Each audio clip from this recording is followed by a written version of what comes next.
小伙意外重生回到20年前，他最想做的就是救回自己上一世死去的妈妈，因为再过几天就是妈妈去世的日子。道俊知道这一天就是全家人生活的转折点。由于前世的爸爸所在的亚珍汽车公司突然倒闭，在他带领着所有的工人去讨薪时，却在现场被财阀家族以武力镇压。妈妈看到电视上的爸爸被打的消息后，自己也承受不住，直接倒了下去。从那一天之后，妈妈再也没有醒来。既然上天给了自己一次重生的机会，这一世道俊决定要救回妈妈。他心中十分担忧，来到妈妈的小餐馆前，看着眼前一沓厚厚的催账单，他的内心十分心酸。此时妈妈正好回来，说他们已经歇业了。他压低了帽子问妈妈能不能进去点餐吃饭。妈妈想了想，还是同意给他做了一碗泡菜锅。看他吃饭的样子，还笑着说跟自己儿子一模一样。就在这时，爸爸刚好回家，说自己的公司突然倒闭，几个月的工资都拿不回来了。당신이그렇게믿는대한민국道俊在背后默默听着这一切，决定是时候出手了。他先是让吴叔去收购爸爸所在的亚珍汽车。亚珍汽车的老板在濒临破产之时，竟能得到美国的投资，仿佛抓住了救命稻草，直接签下合约。可令道俊没想到是，这件事竟然引发了全民抗议，群众们都不愿意本国的汽车企业被美国收购，纷纷辱骂亚珍汽车是卖国贼。道俊看到报纸上的消息之后，立即跑到吴叔面前，要他千万不能让步，必须坚持收购亚珍汽车。可吴叔却说现在舆论压力太大，你爷爷顺阳集团也愿意接手继续收购，只要有人出面收购不就行了吗？道俊却不同意，因为他知道顺阳收购之后依然会解雇所有的员工。아진자동차를원한게아니었네처음부터우리파트너십도오늘로끝이고两个人大吵一架之后，道俊还是无法将真实原因说出口，但他救回妈妈的决心一点都没变。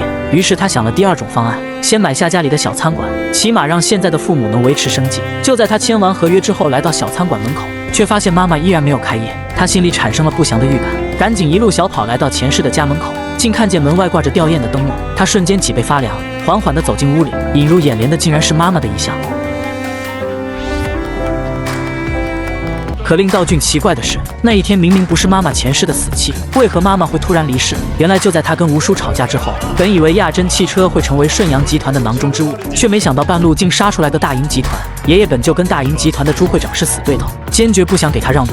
还有个原因就是顺阳汽车现在是业界垫底，如果他们不跟业界第二的亚珍汽车重组，很可能下一个倒闭的就是顺阳汽车。于是他叫来几个儿子商量对策，大家一估算需要1.5兆亿资金才能拿下亚珍，可他们集团所有能动用的资金都已经拿去给收购韩道钢铁，甚至连不动产也全都用来抵押给银行贷款。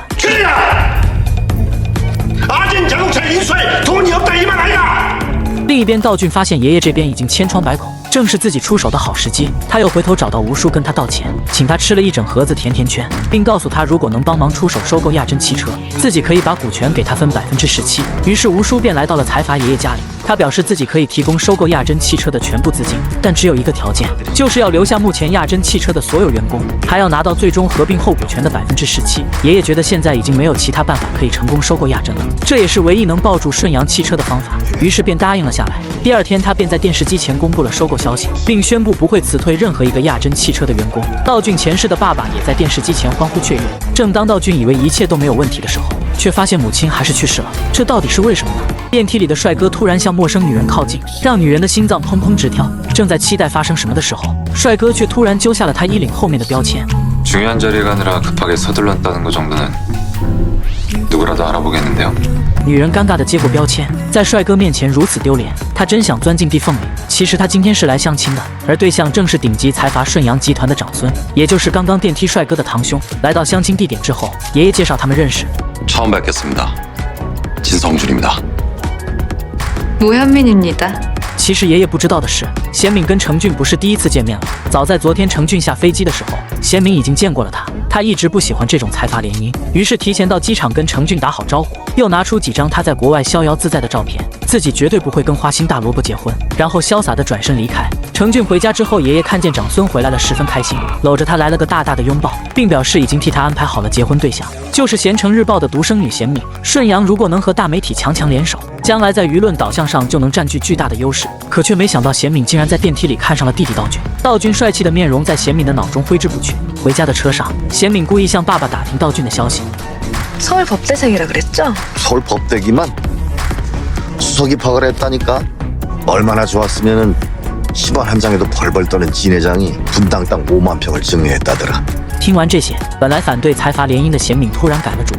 拿出包里珍藏的价码标签。他决定换一个人来联姻，于是第二天便开车一辆黄色跑车来到道俊的学校。道俊惊讶地看着眼前的女人，贤敏拿出报纸对他说：“现在的顺阳应该是十分需要我们贤城日报，不如我们俩合作。”道俊接过报纸却没有回答，因为他的心里早已有了其他人。他每天来到心上人的咖啡店买同样的咖啡。今年女孩直接开门见山问他是不是喜欢自己。 너 나 때문에 매일같이 여기 출근 도장 찍는 거잖아. 道俊却否认了这一说法，只是说自己不知道可以兑换的事情，让女孩也是无比的尴尬。可道俊刚走出几步，又回头对他说：“ 창가 자리가 좋다 그랬지?